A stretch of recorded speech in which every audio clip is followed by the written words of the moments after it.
between UK and Uzbekistan has doubled last year, bringing it up to $478 million. The two sides are positive about bringing that figure even twice higher. On November 30th this year, Tashkent will host 26th session of Uzbek-British Trade, Industry and Council. In this regard, we're here with the British ambassador to talk about future plans, bilateral relations and cooperation. Good afternoon, Mr. Torlot. Thank you for dedicating your time for this interview. And my first question would be, in June, UK Trade Minister for Exports, Mike Freer, made a visit to Uzbekistan. At the press conference, he has emphasized, quote, UK has a big appetite for agricultural products of Uzbekistan. Are there any specific areas that UK is interested in Uzbekistan apart from agriculture? First of all, can I say something about our appetite for Uzbek agriculture? I think in Britain we love good food. We have a healthy appetite, and I have been struck in my time here just how wonderful your agricultural produce is. Your soft fruits, your vegetables. I spent a lot of time during lockdown, during COVID-19, making ice cream with all of the wonderful soft fruits, and had a lot of fun doing that. And the more that you can get your cherries and your melons and your peaches to the UK, the better. So that's very much our appetite. I think in terms of wider interest. As you may know, we're about to hold our annual flagship trade event, the Uzbek-British Trade and Industry Council. It's the 26th version of it, and that will focus on 4 particular areas that are of interest to us, which is my way of answering your question. I think, first of all, the area perhaps that Britain is best known already for in this country, which is in education. The very strong connections between our educational institutions, including Westminster University, who have long been here, but also some of the newer institutions. So education has been a big area of success for us, but there's plenty more, I hope, to come in that area. But I think also the reform process, about which we'll probably talk a little bit more, has opened up new opportunities, emerging opportunities in finance and in financial and professional services around reform of the financial services sector, the banking sector particularly, but also opportunities through the reform of the state sector of the economy, so through privatizations, through the public-private partnerships, all those sorts of things which British financial institutions and management consultancies have great expertise in, but also where you might be looking for British partners. And thirdly, I think of the priority sectors, we're taking more interest now around the infrastructure development. So there's been a lot of contact, not least since Minister Freer was here in the summer, around airports, for example, and the opportunities that are arising from a very rapid expansion of your essential infrastructure, whatever that might be. And I think there are opportunities and a lot of interest in that area. And the fourth area that UBTIC, the Uzbek-British Trade and Industry Council, will be focusing on will be the opportunities in the UK for Uzbek business through our Developing Countries Trading Scheme, which is our version of the GSP. And which at the moment there hasn't been a lot of pickup on, but we see huge potential, not least for making sure that your cherries and melons and peaches and apples and get into the UK, but also your textiles and your manufactured goods. So there's lots of opportunities there. Since that visit, have there been any challenges in attracting new enterprises from UK? Yes, I think there's lots of things that are not just particular to the United Kingdom. I think a lot of foreign investors face. For us, I think there is a degree of ignorance about the market. So Uzbekistan feels a long way away for British business people. There are easier markets closer to home, which have been the places where they've traditionally looked. And so it's making sure that the Uzbek Embassy in London, that we are advertising the opportunities here for business, but I think business people are finding out what those opportunities are. So I think ignorance is the first thing. But there are a number of specific things which I very much hope will be part of the reform process, which will make things easier. It's things like, frankly, justice reform, that there's still corruption is still a serious business, is a serious problem in this country. It's probably a serious business as well. The transparency of processes is still, so for the privatisation process and public procurement, there are a lot of steps in the right direction, but there's still a degree of a lack of transparency in those areas, which is going to be really important if you want to attract high quality foreign investment. I think there are still elements of unfair competition, so that not everyone is required to abide by the same laws. We have specific cases of British investors here already who are having to comply with laws which other local companies are not having to comply with, and that's an issue. And then there's some basic legal reform around intellectual property, for example, where, again, I know the Ministry of Justice is doing some work on this at the moment, but that's going to be incredibly important if you get high-value, technology-based investors in this country. You've got to do something about intellectual property. So there's lots still to do, but that is not to say that a lot hasn't already been done. And I think we've seen some very successful privatisation processes. We've seen some very successful tenders for government business. The renewable energy tendering processes, which the World Bank administered, are all very encouraging signs of the new way forward. So we hope very much that that continues. What is the reason behind the sudden interest in Uzbek market? Have there been any other obstacles before? I don't think it is a sudden interest, if I'm honest. I think that since the reform process began in earnest in 2016, 2017, it took a little while for businesses to find out and to be reassured that what was happening was lasting and sustainable. But once that spirit took hold, we started to see real British interest. And for example, the last time that UBTIC, the Uzbek-British Trade and Industry Council, was held in Uzbekistan physically, which was before the pandemic in February 2019, we got over 160 representatives of British companies who were here for the UBTIC. And that's a huge number. Yes. We're not doing that well for this one. It's still a great, there's somewhere between 60 and 70 representatives of British companies already registered for UBTIC next week. So but we have had a sustained interest. That hasn't always turned into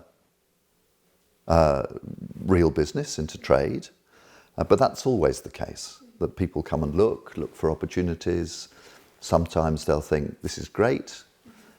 So we had a huge success during UBTIC in 2019 with Cambridge University, who came out really just to see what this reform process was all about, but ended up doing huge amounts of work here very quickly alongside the presidential schools, working on curriculum design, working on recruitment of teachers, and now on educational publishing also. So all sorts of things happen quite quickly.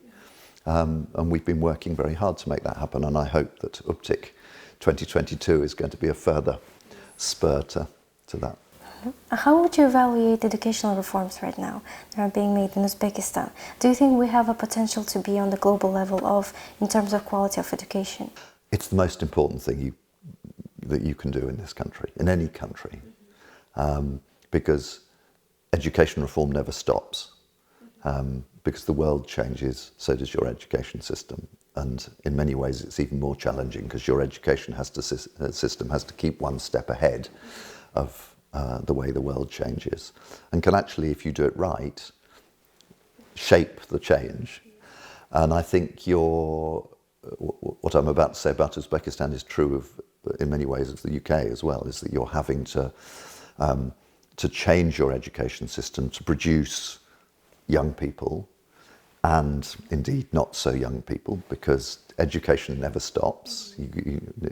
Good education will continue all the way through life, and countries need to give opportunities to older people, people in work, to change their skills, to learn new skills. But the challenge is to produce an education system which equips people for a labour market, for a world in the 21st century.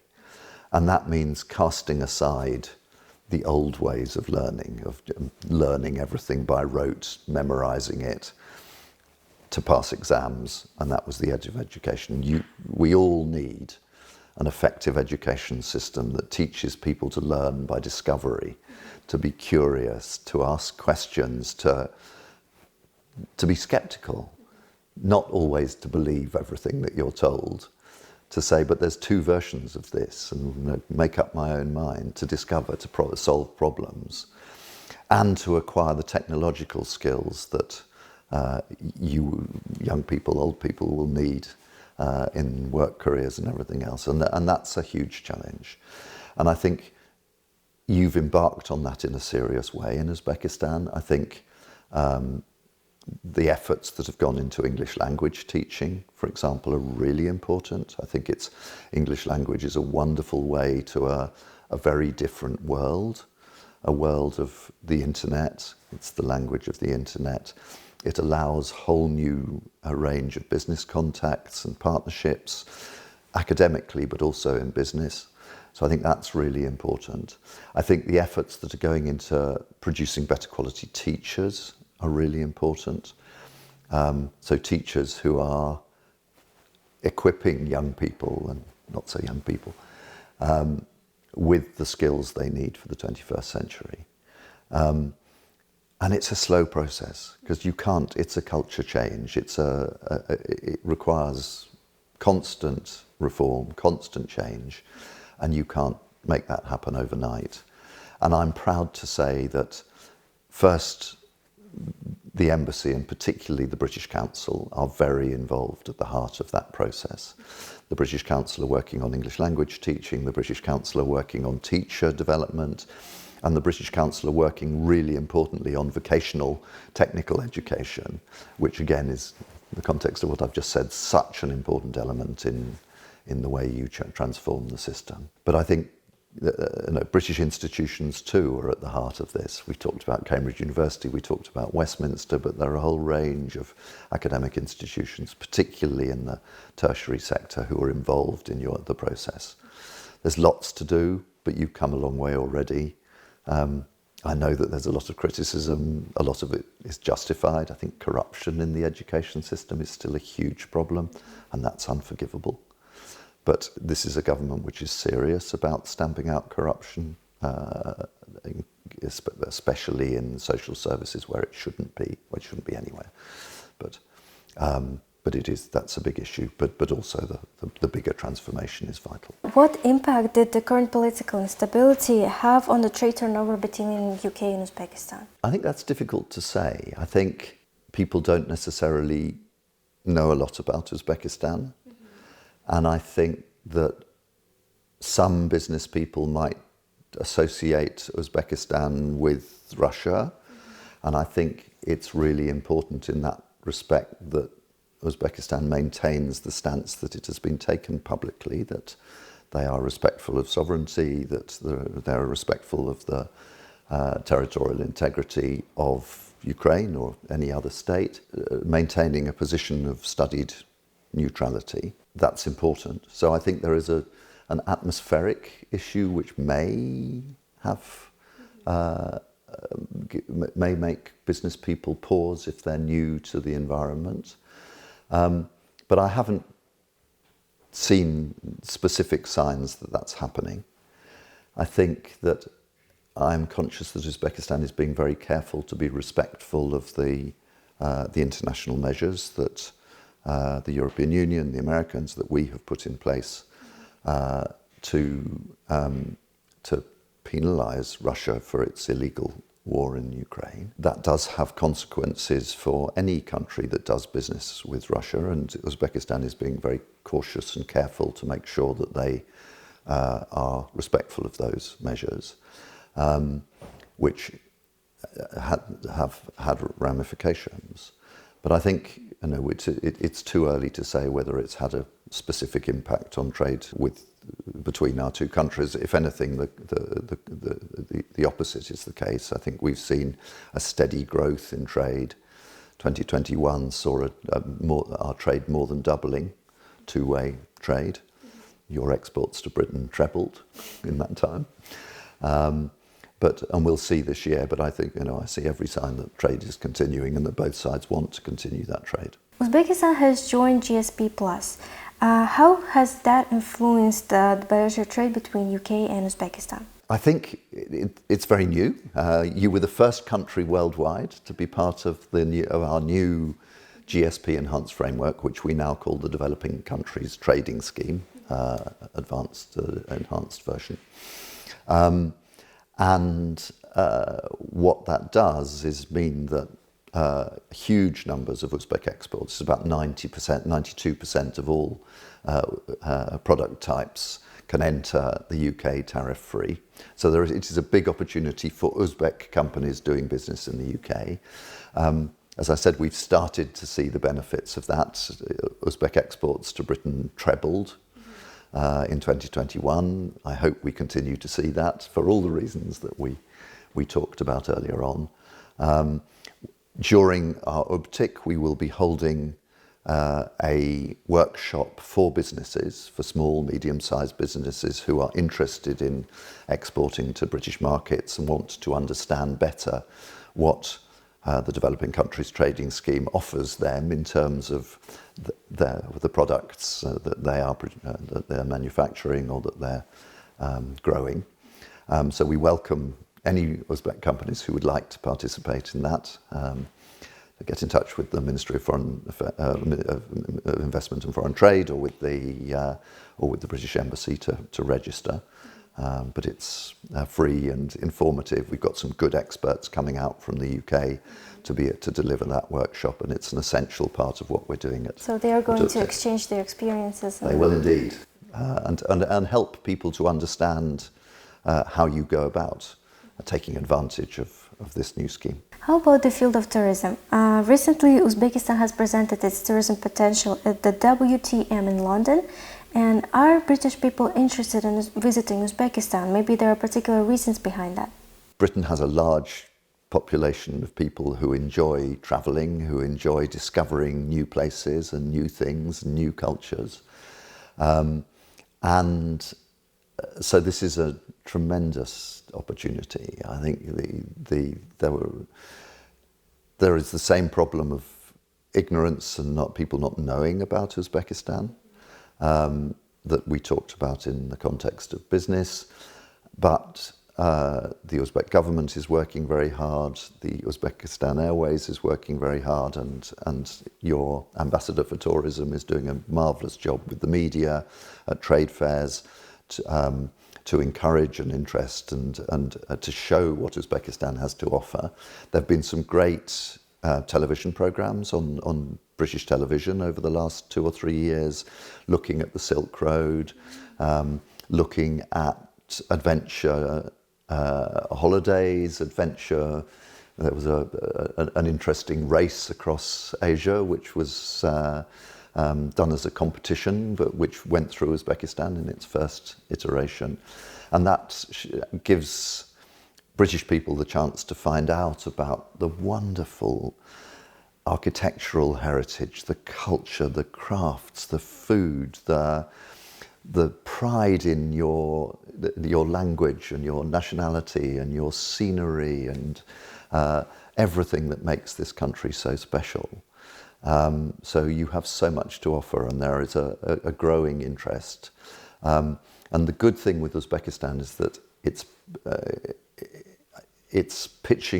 you are pitching yourselves not just to the adventurous backpacking tourists, but also to the tourists perhaps a little bit older, perhaps business people or or professionals or indeed retired people who can come and pay a little bit more for their holiday to afford rather more expensive hotels, to spend a little bit more on souvenirs and things like that. And you are catering to all ages and all tastes. Before I left, one of our neighbours in London where we were living said, "Oh, I've got to come out to Uzbekistan. You have the most wonderful botany. So your flowers and plants and trees are exceptional." And so someone like that, who is an educated but not necessarily very well travelled, was enthused with the idea of Uzbekistan and something very specific and but very wonderful about this great country. What have been the most significant aspects of this 30-year cooperation between UK and Uzbekistan? Could you highlight any specific events throughout your cooperation? The first thing I'd say is that, sad as I was that Her Majesty the late Queen passed away earlier this year, what it now means is that this embassy was opened by the King. So King Charles was the member of the royal family who came out in 1996 formally to open this embassy. So that launched in a very special way the relationship between our two countries. I think that's the first thing I'd talk about. I think the relationship was transformed and continues to be transformed by the decision radically to reform your political systems and your social systems and your economy and your human rights at the end of 2016 with President Mirziyoyev's reform process. And that has given a new dynamism, has kick-started the enthusiasm that British people have for a closer, warmer relationship with Uzbekistan. And I think that's also true in the way that Uzbekistan sees the world now. You're a place that is open to the world, to tourism, to business, to different views, to closer relations with your own neighbours, with your traditional partners, but newer partners as well in South Asia, in Turkey, in Europe, including Britain, in the United States, all over the world. You've opened yourself up to the world, and I think that's a huge, huge step forward. And I suppose that for me, the encapsulation of this, which is my tiny personal input to that, is that we enshrined that new cooperation in our partnership and cooperation agreement, which I signed with the then Foreign Minister Kamilov in October 2019, right at the beginning of my time here. Which was bringing together everything we were trying to do. But that, for me, was a very special moment. When you came to Uzbekistan, have you experienced cultural shock? If yes, what were the three most unforgettable things that you... I didn't know this part of the world at all. And which is why I applied for the job. Because one of the things I love about being a diplomat is discovering new places and new peoples and learning new languages and just getting to the heart of new worlds. And I'm very lucky to be able to do that job. And I didn't really know what to expect. So I suppose everything's been a culture shock, and nothing has been, because there was nothing that took me completely by surprise. It's been a wonderful 3 years so far. We've travelled less than I wanted to because of COVID. But the big surprises were, in a way, expected surprises, but the wonderful architecture of the Silk Road cities, the crafts and all the heritage, the music and the dance and the textiles and everything that comes with that, and which is really beautiful all over the country, and that everywhere is so distinct and so special. And that reminds me a bit of Britain as well, because we're a smaller country than you, but we have very strong regional identities, and the language sounds different wherever you go, and we're very proud of our ways of doing, and our version of our local dishes. So I've enjoyed the food. Again, which was new to me. But I think the biggest real surprise was going to Nukus and on my way to the Aral Sea, and on a cold, rainy day, sort of seeking refuge in the Savitsky Museum, and being completely blown away by the overwhelming richness of extraordinary art and the beautiful way that it's curated and looked after and presented in that amazing gallery, which was completely... I'd heard of the Savitsky Museum, I knew a little bit about the stories, but that was really special. And that is a real treasure. Don't ever lose that one. Thank you so much for this interview, and thank you for dedicating your time for it. Thank you very much for interesting questions. And it was a pleasure to talk to you. Thank you very much.